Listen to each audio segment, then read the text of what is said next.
નમસ્તે મિત્રો, આજે આપણે ફરીથી એક નવા વિડીયો સાથે હાજર થયા છીએ કેપી ઇન્સ્ટિટ્યૂટમાં લેક્ચર 2 ધોરણ 11 ગણિત પ્રકરણ 1 ગણ. ગઈકાલના વિડીયોમાં મિત્રો આપણે ગણ પરિચય વિશે ચર્ચા કરી. જો તમે ગઈકાલનો વિડીયો જોયો ન હોય તો અચૂક એકવાર જોઈ લેજો, જેથી કરીને આજની ચર્ચા ખૂબ જ રસપ્રદ બની રહે. ગણ પરિચયની અંદર ગઈકાલે મિત્રો આપણે વાત કરી હતી કે ગણ એ સુનિશ્ચિત વસ્તુઓનો સમૂહ છે. ગણ એ સુનિશ્ચિત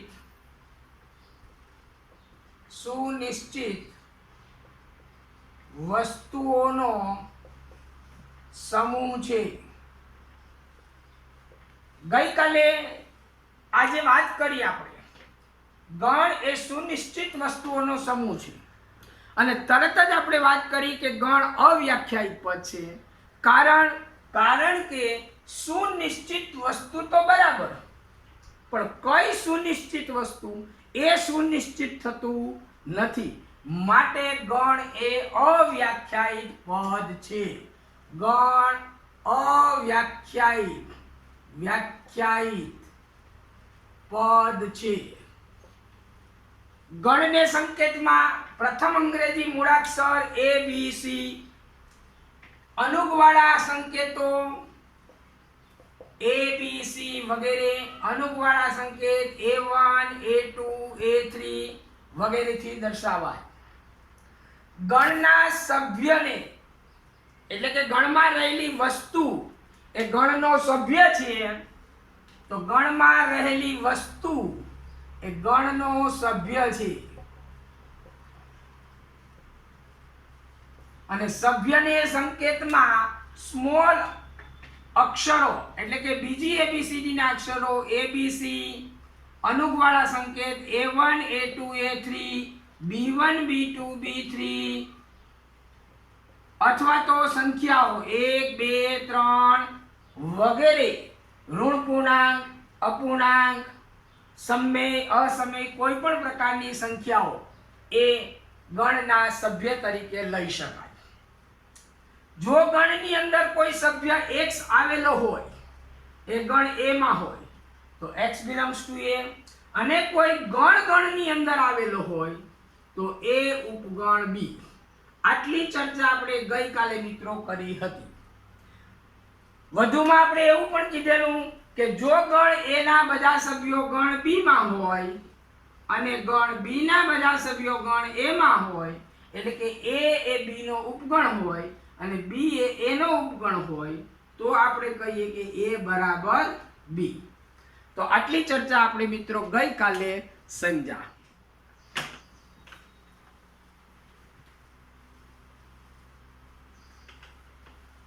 ગણ પરિચયમાં આપણે આજે થોડી આગળ ચર્ચા કરીએ. એમાં સૌથી પહેલી બાબત ફરીથી આપણે એક વખત ફરીથી રિવિઝન કરી લઈએ.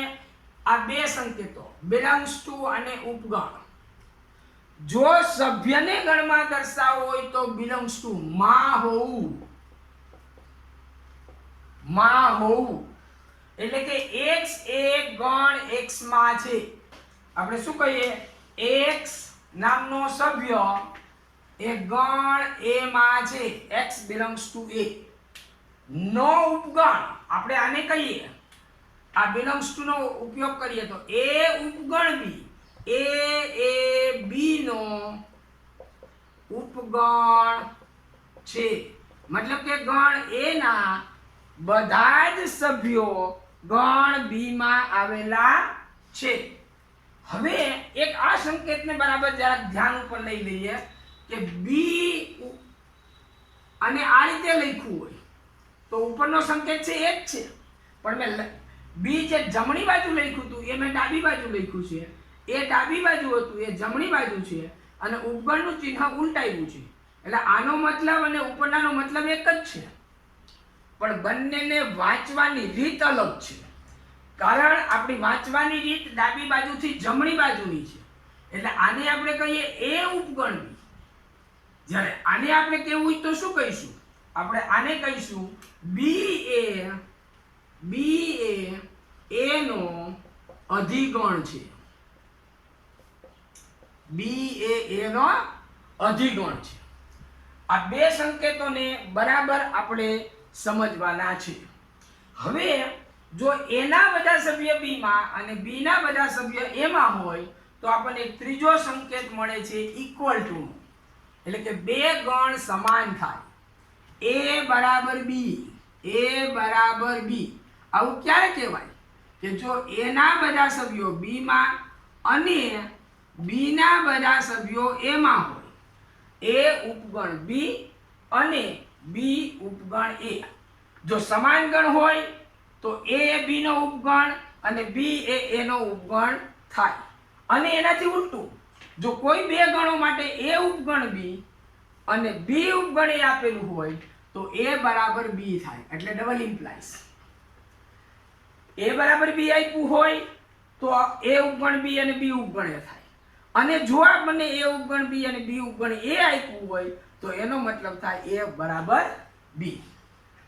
આને આપણે જો શાબ્દિક રીતે વ્યાખ્યા આપવી હોય તો જો ગણો એ અને બી માં એના એ જ સભ્યો હોય, એના એ જ સભ્યો હોય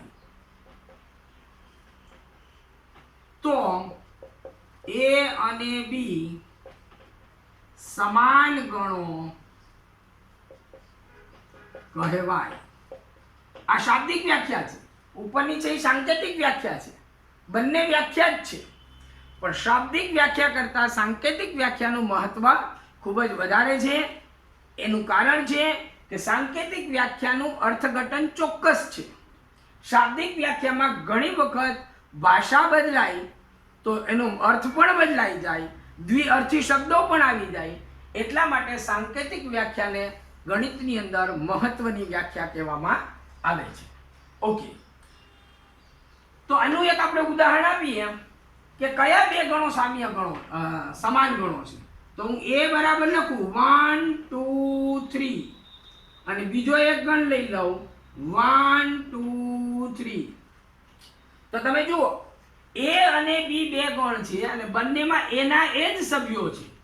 એના એ જ સભ્યો, જે સભ્યો એમાં આવેલા છે એ જ સભ્યો બી માં પણ આવેલા છે. તમે જુઓ એ ના બધા સભ્યો બી માં છે તો આ સાચું છે, બી ના બધા સભ્યો એ માં છે તો આ સાચું છે.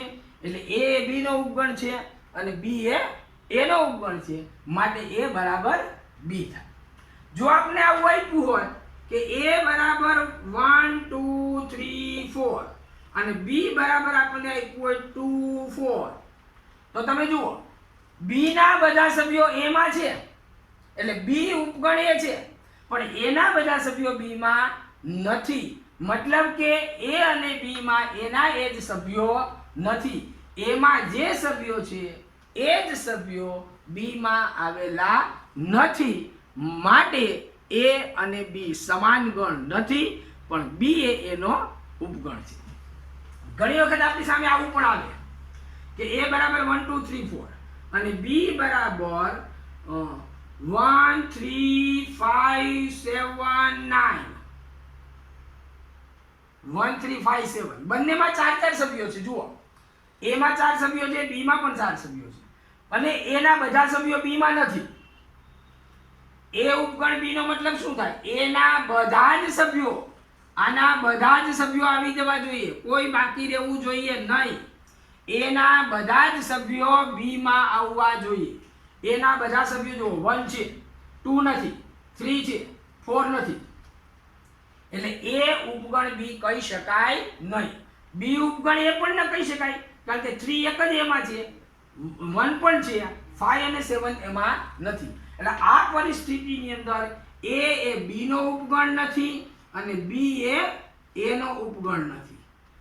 આ ખાસ ધ્યાન રાખજો મિત્રો. આવી પરિસ્થિતિ મતલબ કે જો બે ગણની અંદર સભ્યોની સંખ્યા સરખી હોય તો એવા ગણોને સામ્ય ગણો કહેવાય. એટલે એક નવો સંકેત હજુ આવશે. આ રીતનો આપણે ભૂમિતિમાં એક સમરૂપતા માટેનો સંકેત લઈએ એના ટાઈપનો એસ, આડો એસ પડી ગયો હોય તો અહીંયા આ બંનેની અંદર તમે જુઓ સભ્યોની સંખ્યા સરખી છે એને આપણે શું કહીશું? એ સામ્ય બી. અહીંયા ઇક્વલ ટુ નું ચિહ્ન નથી, એ સામ્ય બી. તો સામ્ય ગણની મારે વ્યાખ્યા આપવી હોય તો હું વ્યાખ્યા કઈ રીતે આપીશ હવે એની ચર્ચા કરીએ આપણે. સામ્ય ગણ,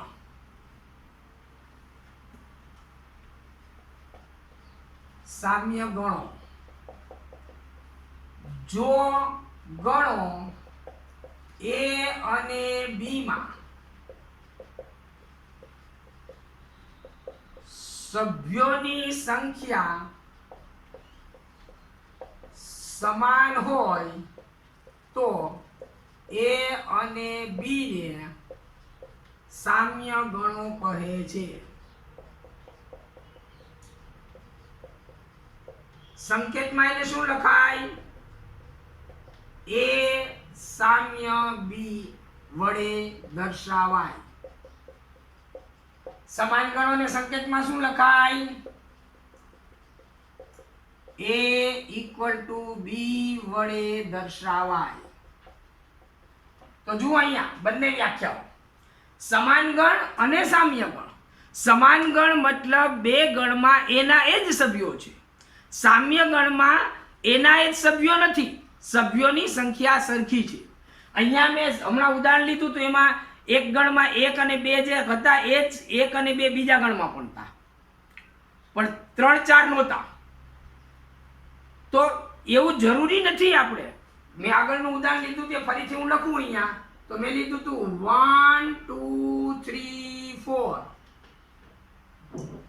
અને બી બરાબર મેં લીધું હતું 1 3 5 7. બંનેમાં 4 4 સભ્યો છે, પણ તમે જુઓ અહીંયા આ 1 કોમન છે, અહીંયા આ 3 કોમન છે. તો આવા કોમન સભ્યો હોય તો જ સામ્ય બને એવું જરૂરી નથી. ખાસ ધ્યાન આપજો. સભ્યોની સંખ્યા સાથે જ મતલબ છે, સભ્યો કયા છે એની સાથે મતલબ નથી. સભ્યો કેટલા છે? આ સભ્યોની સંખ્યા સમાન છે. મતલબ કે આમાં 4 સભ્ય છે તો આમાં 4 છે. એ 4 કયા પ્રકારના 4 છે એની કોઈ આપણે મતલબ નથી. દાખલા તરીકે અહીંયા હું ફરીથી ઉદાહરણ આપું. એ બરાબર લઈ લઉં 1 2 3 4 અને બી બરાબર લઈ લઉં એ બી સી ડી. તો પણ આની અંદર સભ્યોની સંખ્યા એટલે નંબર ઓફ એ ઇઝ 4 અને નંબર ઓફ બી ઇઝ 4. એટલે કે number of A equal to number of B imply that A સામ્ય બી. અને એ સામ્ય બી હોય તો ઊંધું પણ સાચું છે.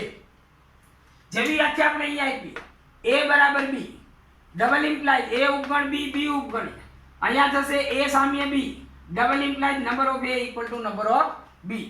ડબલ ઇમ્પ્લાય આ બાજુ તમે લખી એને બદલે તમે અહીંયા આમ લખો એ સામ્ય બી ડબલ ઇમ્પ્લાય આની સાથે આના જેવું, તો પણ એ સાચું છે. તો એ અને બી સામ્ય ગણ હોય તો સભ્યોની સંખ્યા સરખી હોય. એ અને બી સમાન હોય તો એ અને બી માં એના એ જ સભ્યો હોય. તો આ બે વ્યાખ્યા બરાબર સમજી લેવાની છે. અને હવે આ બે વ્યાખ્યામાંથી કઈ વ્યાખ્યા હોય તો એ વ્યાખ્યા માટે બંને સાચું છે. જરાક મારી વાત બરાબર સમજવાની કોશિશ કરજો હું શું કહેવા માંગુ છું. આ બે માંથી કઈ શરતમાં સમાન ગણો આપેલા હોય તો એ ઓટોમેટિક સામ્ય કહેવાય, કે સામ્ય ગણ આપેલા હોય તો એ ઓટોમેટિક સમાન ગણ કહેવાય? એક હોય તો બીજું થાય જ. તો એની આપણે ચર્ચા કરવી જોઈએ, કારણ કે ખૂબ અગત્યની બાબત છે. જ્યારે તમે દાખલાઓ ગણશો, તર્ક લગાવશો, ત્યારે જો તમે બરાબર ધ્યાનથી જુઓ તો એ અને બી માં એના એ જ સભ્યો છે. મતલબ કે એમાં જે સભ્યો છે એ જ સભ્યો બી માં છે. તો એમાં જેટલા સભ્યો છે એટલા સભ્યો બી માં છે. અહીંયા એના એ જ અને જેટલા બે શબ્દ પ્રયોગ હું કરું છું. એ બરાબર બી આપેલું હોય તો એનો મતલબ છે એ સામ્ય બી થાય જ. સમાન ગણો હંમેશા સામ્ય ગણો કહેવાય. સમાન ગણો આપણે સુપરસ્ટાર કહીએ, સમાન ગણો હંમેશા સામ્ય ગણો હોય જ. પણ આનાથી ઉલટું સાચું નથી. નીચલા ગણમાં તમે શીખી ગયા છો, જો વરસાદ પડે તો રસ્તા ભીના થાય. ડેફિનેટલી વાત સાચી છે મિત્રો, વરસાદ પડે રસ્તા ભીના થવાના છે, પરંતુ એનાથી ઊંધું સાચું નથી. તમે જુઓ, રસ્તા ભીના છે એનો મતલબ એ નથી કે વરસાદ પડ્યો છે. કોઈ રસ્તા ઉપર પાણી ઢોળ્યું પણ હોય, કોઈ પણ રીતે મ્યુનિસિપલ કોર્પોરેશનમાં રસ્તામાં ગટર ઉભરાણી પણ હોય, કંઈ પણ બની શકે. રસ્તા ભીના છે એનો મતલબ એ નથી કે વરસાદ પડ્યો છે, પણ વરસાદ પડ્યો છે એનો મતલબ છે રસ્તા ભીના થાય. અહીંયા સમાન ગણો છે એનો મતલબ છે સામ્ય ગણો થાય, કારણ કે સામ્ય ગણોમાં માત્ર સભ્યની સંખ્યા સાથે મતલબ છે, અને સમાન ગણોમાં એના એ જ સભ્યો છે, એટલે સભ્યોની સંખ્યા ઓટોમેટિક સરખી થવાની છે. પણ આનું ઉલટું વિચારો, સામ્ય ગણો કદાપી સમાન ગણ ન જ કહેવાય. કદાચ હા, કોઈક એવી પરિસ્થિતિમાં પણ સામ્ય ગણોની અંદર તો આપણે સભ્યની સંખ્યા સાથે જ મતલબ છે, એટલે આનાથી ઊંધું સાચું નથી. આપણે અહીંયા નોંધ કરી દઈએ, ઉલટું સાચું નથી. અથવા પ્રતીપ, ગણિત માટે શબ્દ સારો છે, પ્રતીપ મતલબ ઊંધું વિધાન. પ્રતીપ સત્ય નથી, મતલબ કે સામ્ય ગણો હંમેશા સમાન ગણો ન હોય. જો A સામ્ય B, this does not implies A equal to B. સામ્ય ગણો છે મતલબ કે સમાન ગણો નથી, કારણ કે સામ્ય ગણોમાં સભ્યની સંખ્યા સાથે મતલબ છે, સમાન ગણોમાં એના એ જ સભ્યો છે. તો હું માનું છું આપ સર્વે મિત્રોને આ બંને કન્સેપ્ટ બરાબર ક્લિયર થયા છે. આગળ મારે વાત કરવી છે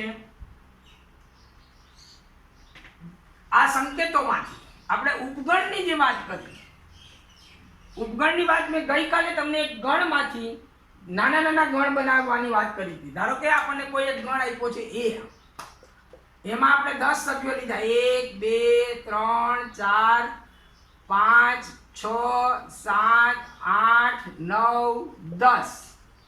જો મેં દરેક 2 સભ્યો વચ્ચે કોમા મૂક્યું છે, છેલ્લા સભ્ય પછી કોમા નથી, પહેલા સભ્યની આગળ કોમા નથી, મતલબ કે આની આગળ કોઈ સભ્ય નથી, આ પહેલો સભ્ય છે, અને છેલ્લા સભ્ય પછી કંઈ નથી, આ 10 સભ્યો છે. આને મારે સભ્યોની સંખ્યા સાથે મતલબ લખવો હોય તો હું કહી શકું કે આ ગણની અંદર નંબર ઓફ A, એટલે કે એના સભ્યોની સંખ્યા 10 છે. સભ્યોની સંખ્યા માટેનું આ સાંકેતિકકરણ છે, નોટેશન છે. નંબર ઓફ A અંગ્રેજી શબ્દ છે, નંબર ઓફ A, એના સભ્યોની સંખ્યા બરાબર 10. આમાં હું બીજા નાના નાના ગણ મારે બનાવવા છે, આ 10 સભ્યોમાંથી જ બનાવવા છે. આ સિવાયનો હું બીજો એક પણ પસંદ કરીશ નહીં. એમાંનો ધારો કે હું પહેલો એક ગણ બનાવું, A1 બરાબર 1 3 5 7 9. બીજો એક ગણ બનાવું A2 2 4 6 8 10. મેં 2 બનાવ્યા, જેટલા બનાવવા એટલા બનાવી શકાય. માનો કે મારે A3 બનાવવો છે, એની અંદર હું લખીશ 1 5 9, આ પણ બનાવી શકાય. હજી મારે એક A4 બનાવવો છે, હું આમાંથી બનાવું 1 2 8 10. મને મન પડે એવા કોઈ પણ એલિમેન્ટ લઈ લઉં, સભ્ય લઈ લઉં. એલિમેન્ટ મતલબ સભ્ય, અંગ્રેજી શબ્દ છે.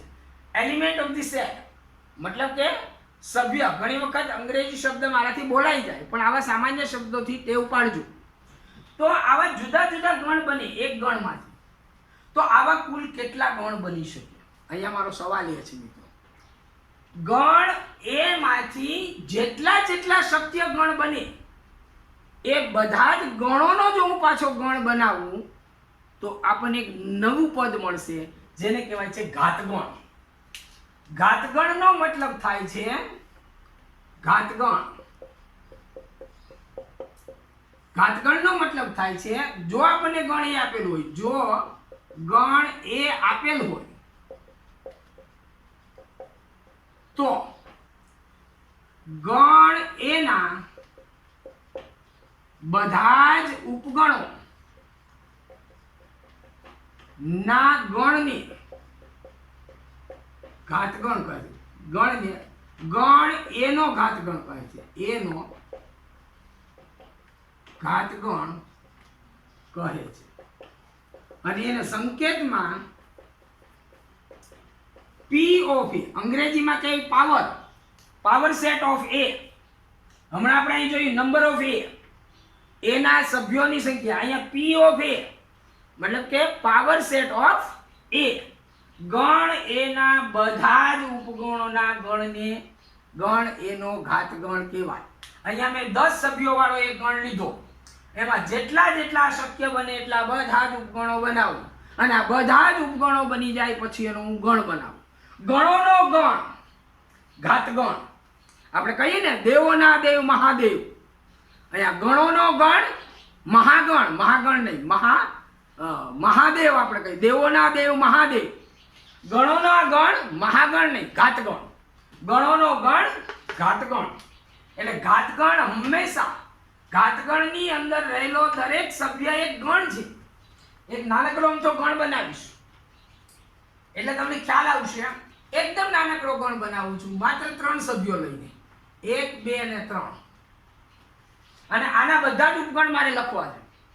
તો હું આનો પહેલો ઉપગણ લખીશ A1, એમાં એક જ સભ્ય, A2 આમાં પાછો એક સભ્ય 2, A3 આમાં પાછો એક સભ્ય 3, A4 આમાં 2 સભ્યો 1 અને 2, A5 આમાં હું લઈશ 2 અને 3, A6 આમાં લઈશું 1 અને 3, અને એક A7 લઉં, એમાં બધા સભ્યો લઈ લઉં. તમે જુઓ અહીંયા મેં 7 ગણ બનાવ્યા છે, અને દરેક ગણમાં જેટલા સભ્યો છે બધા જ સભ્યો ગણ એ મુખ્ય ગણમાં આવેલા છે. ગણ A1 ગણની અંદર એક સભ્ય છે તે A માં છે, તો A1 ઉપગણ A કહેવાય, A2 ઉપગણ A કહેવાય, A3 ઉપગણ A કહેવાય, A4 ઉપગણ A કહેવાય, A5 ઉપગણ A કહેવાય, A6 A7. આ જે બધા ગણ બનાવ્યા છે એ મુખ્ય ગણમાંથી બનાવ્યા છે, એટલે બધા જ ગણના સભ્યો આ ગણમાં આવેલા છે. એટલે આ બધાનું એક ગણ બનાવું તો એક ઘાતગણ બનશે. પણ આમાં હજુ કંઈક ખૂટે છે. કોઈના મનમાં એક એવો પ્રશ્ન થાય કે મારે એકેય સભ્ય જોતો જ નથી, એવો ગણ બનાવવો છે. એ ગણને નામ હું આપું છું A0. સફિક્સ છે, સફિક્સ ગમે તે આપી શકાય. અહીંયા હું એક એવો ગણ બનાવું છું જેમાં એક પણ સભ્ય નથી, જેને કહેવાય ખાલી ગણ, જે ગણમાં એક પણ સભ્ય નથી. કારણ કે હું જ્યારે તમને એમ કહું કે મારી પાસે આ ગણ છે, તમે જુદા જુદા ઉપગણ બનાવો, કોઈ આવીને માણસ આમ પાછળ હાથ રાખીને ઊભો રહી જાય કે મારે તો એક સભ્ય જ નથી જોઈતો, એવો ગણ બનાવવો છે, તો ત્યારે આપણે શું કરીએ? તો ગણિત એનો જવાબ આપે છે ખાલી ગણ, એક પણ સભ્ય લેવાનો નથી. વચ્ચે ટપકું પણ કરવાનું નહીં, નહીં તો ટપકું એ સભ્ય ગણાઈ જશે. અલ્પવિરામ પણ કરવાનું નહીં, કંઈ નહીં કરવાનું, છોડ દેવાનું, કરલી બ્રેકેટ. અને એના માટેનો એક વિશિષ્ટ સંકેત પણ છે, જેને આપણે કહીએ છીએ વર્તુળની ઉપર લીટી, મતલબ ફાઈ. આ ગ્રીક આલ્ફાબેટનો સંકેત છે ફાઈ. તો હવે તમે ગણો કેટલા બન્યા? 0 એટલે 1 2 3 4 5 6 7 અને 8. તો આ 8 સભ્યોનો હું એક ગણ બનાવું, તમને લખીને બતાવું અહીંયા, એટલે તમને ખ્યાલ આવશે કે ઘાતગણ કઈ રીતે મારે લખવું. તો આ ગણ એ માટે P of A equal to કરલી bracket તો કરવાનો જ. પહેલો ગણ લખીશું 5, પછી હું લખીશ આ 1, પછી હું આ લખીશ 2, પછી અહીં લખીશ 3, પછી લખીશ 1 2, પછી અલ્પવિરામ, પછી આગળ જઈશું 2 3, પછી આગળ જઈશું 1 3, અને પછી મારે લખવો છે 1 2 3, અથવા તો હું એ પોતે નામ આપી દઉં. 1 2 3 લખવાને બદલે હું ગણ એ પોતે જ એનો છે ઉપગણ. અને આ બધા સભ્યોની વચ્ચે કોમા કર્યા પછી આ આગળ 5 ની આગળ જે કરલી બ્રેકેટ છે એ અહીંયા મારે કરલી બ્રેકેટ પૂરો કરવો પડે. અને જો હું એને બદલે એના સભ્યો જ લખું અહીંયા 1 2 3, તો એક કરલી બ્રેકેટ કર્યો એ આ 1 2 3 માટે પૂરો કર્યો, અને એક કરલી બ્રેકેટ આના માટે આપણે પૂરો કરીશું. તો આ રીતે આપણે લખીએ. આમાં બધા જ સભ્યો આવી ગયા, શક્ય બધા જ ઉપગણો થઈ ગયા. ગણ એના બધા જ ઉપગણો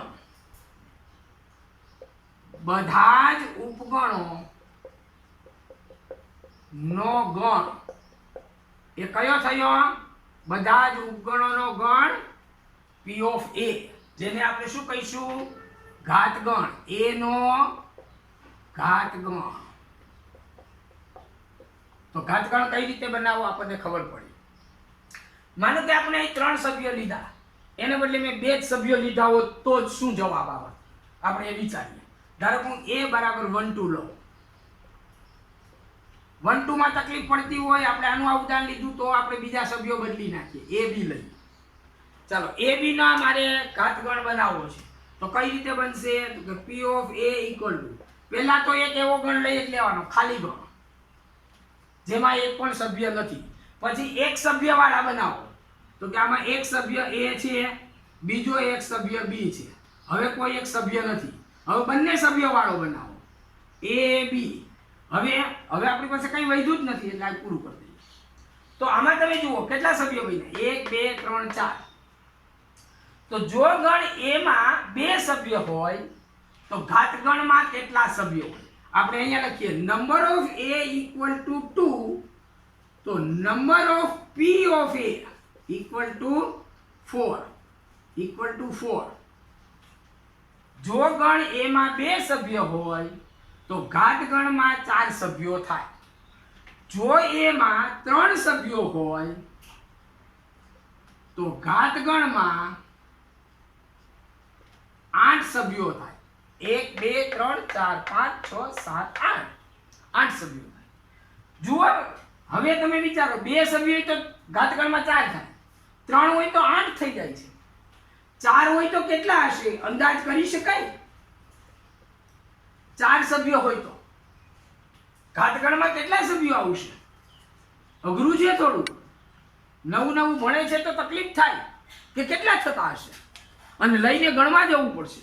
દાખલા તરીકે હું અહીંયા ગણવાનો પ્રયત્ન કરું,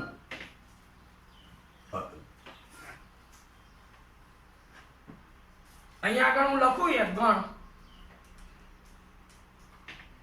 a બરાબર 1 2 3 4. 4 સભ્યો મેં લીધા, નંબર ઓફ a. મારે આના બધા ઉપગણ લખવા, તો પહેલા તો ખાલી ગણ એક લખીશ, પછી એક સભ્ય વાળા ગણ બનાવીશ એટલે 1 2 3 ને 4 થશે. એટલે આ 1, આ 2, આ 3, આ 4, આ રીતે થશે. કર્લી બ્રેકેટ બરાબર વ્યવસ્થિત કરવાના હો, ઉતાવળની અંદર અહીંયા શરૂઆત અહીંથી કરવા. ચાલો હવે બબે સભ્યો વાળા લો, 1 2 2 3 3 4 1 2 2 3 એક. અચ્છા એમ એક કામ કર, આ રીતે બનો 1 2 1 3 1 2 1 3 1 4 2 3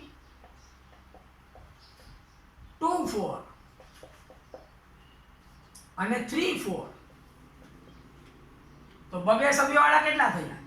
1 2 1 3 1 4 2 3 2 4 3 4 1 2 3 4 5 6 થયા. હવે 3 સભ્યો વાળા લઈએ તો 1 2 3, અહીંયા કોમા કર્યો છે, આ બાજુ છે 1 2 3 1 2 4 1 2 3 1 2 4. પછી આપણે લઈએ 1 2 3 1 2 4 2 3 4 2 3 4 અને 1 3 4 1 3 4 અને છેલ્લે આખો ગણ લઈ લઈએ 1 2 3 4. તો ગણ બનાવવાની રીત કઈ છે જુઓ.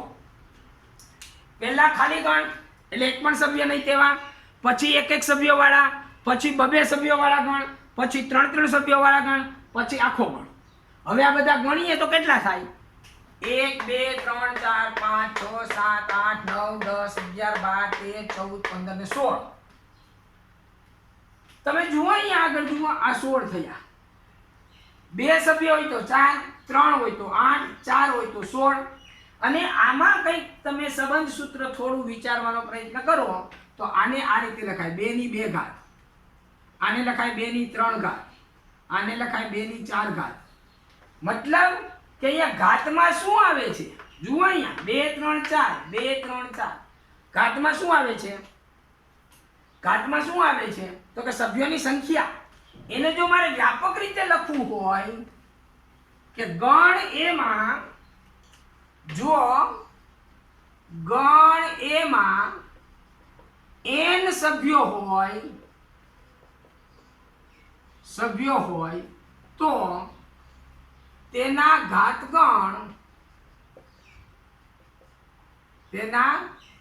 ઘાતગણ P of A માં 2n સભ્યો હોય 2n સભ્યો હોય ઘાતગણમાં કેટલા સભ્યો હોય જો ગણ એમાં n સભ્યો 2 સભ્યો હોય તો 2 ની 2 ઘાત 3 સભ્યો હોય તો 2 ની 3 ઘાત 4 સભ્યો હોય તો 2 ની 4 ઘાત 10 સભ્યો હોય હમણાં આપણે લીધો તો 1 થી 10 વાળો તો 10 સભ્યો હોય ગણ એમાં તો 2 ની 10 ઘાત એટલે 2 ની 10 ઘાત એટલે કેટલા થાય 2 દુ 4 દુ 8 દુ 16 દુ 32 દુ 64 દુ 128 દુ 256 દુ 500 256 દુ 512 512 દુ 1024 ઉપગણો થાય માત્ર 10 હમણાં આપણે લીધા હતા ને એની યાદી બનાવવા જઈએ ને થાકી જઈએ યાદી બની જ નહીં શકે આપણાથી કારણ કે 1024 ગણ આપણે ક્યારે બનાવી દઈશું એટલે ગણિતની અંદર આ રીતે 1 by 1 એક પરિણામમાંથી બીજું બીજા પરિણામમાંથી ત્રીજું પરિણામ મેળવી અને વ્યાપક સૂત્ર ઉપર આપણે પહોંચવાનું જો કે આ સાબિતી નથી આ સૂત્રની કે ગણ એમાં n સભ્યો હોય તો એના ઘાતગણમાં 2n સભ્યો હોય એ આ મેં સ્ટેપ લખાય એની સાબિતી નથી સાબિતી વસ્તુ અલગ છે એ આપણે પછી આગળના લેક્ચરની અંદર જોઈશું કે ગણ એમાં n સભ્યો હોય તો ઘાતગણમાં 2 ની n ઘાત સભ્યો શા માટે થાય એની ચોક્કસ સાબિતી આપવી જોઈએ એ સાબિતીની આપણે ચર્ચા પછી કરીશું અત્યારે તો માત્ર એક આપણું અનુમાન કરીને આપણે એક પછી એક સ્ટેપ જોઈને અનુમાન લગાવીને આપણે આવું કહીએ છીએ કે આમાં 2 ની n ઘાત સભ્યો હોય હજુ થોડીક ગણ પરિચયમાં મિત્રો વાત બાકી રહી ગઈ છે નેક્સ્ટ પીરિયડની અંદર આપણે ગણ પરિચયની અધૂરી વાતો પૂરી કરીશું 3 લેક્ચર થશે ગણ પરિચયના ત્યાર પછી એના દાખલાઓ આવશે નાના અને બરાબર ગણનો પરિચય આપણે સમજી લઈશું તો જ ગણ ક્રિયાઓની અંદર આપણને ખૂબ સારી રીતે અને ખૂબ સહેલાઈથી સમજ પડશે આ વિડીયો આપને ગમ્યો હોય તો લાઈક કરો શેર કરો સબસ્ક્રાઇબ કરો અને હા જો ન ગમ્યું હોય તો અવશ્ય ડિસલાઈક પણ કરો આપણને કોઈ એવા ખોટા મોહની જરૂર નથી કે આપણું કામ બધાને ગમે જ આ દુનિયાની અંદર કોઈને પણ એવું માણસ નથી કે જેને એનું કામ બધાને ગમે જ ઇવન ભગવાન અહીંયા પૃથ્વી પર આવે ને તો પણ એના દુશ્મનો હોય જ છે એને નકારનારા લોકો હોય જ છે એટલે આપણે કોઈ એવો હર્ષદોષ નહીં રાખીએ કે આ ક્લાસ કે આ જે ચર્ચા મેં કરી બધાને ગમે જ ખરેખર તમને નથી ગમી તો બેઝિઝક ડિસલાઈક કરજો અને ગમી હોય ચોક્કસ લાઈક કરજો મિત્રોને કહેજો હું માનું છું કે આ રીતે જો સ્ટેપ બાય સ્ટેપ આપણે દરેક ચેપ્ટરને ભણતા જશું અને આ રીતે ભણવામાં ખાસ સમય પણ જોઈશે જો તમારે ખરેખર ગણિત ભણવું જ હોય અને નાની નાની બાબતોને સમજવી હોય તો આ ક્લાસ તમારે અવશ્ય ભરવા જોઈએ અવશ્ય જોવા જોઈએ માત્ર કોઈને કોઈ રીતે શોર્ટકટ કીથી જવાબ તરફ જતું રહેવું અને સસ્તી ઓછામાં ઓછી મહેનત સસ્તી લોકપ્રિયતા કે ઓછામાં ઓછી મહેનતથી માર્ક્સ મળવાનો આગ્રહ છોડવો જોઈએ સમજવા જશો તો એક દિવસે 1 મિનિટની અંદર જવાબ આપતા પણ તમને આવડશે એની ખાતરી આપું છું તો કન્ટિન્યુઅસ આગળના લેક્ચર માટે રાહ જોજો આવતીકાલે ફરીથી તમારા માટે નવો વિડીયો લઈને આવીશ ગણ પરિચય જે અધૂરું છે એને પૂરી કરશું ઓકે ખૂબ ખૂબ આભાર ધન્યવાદ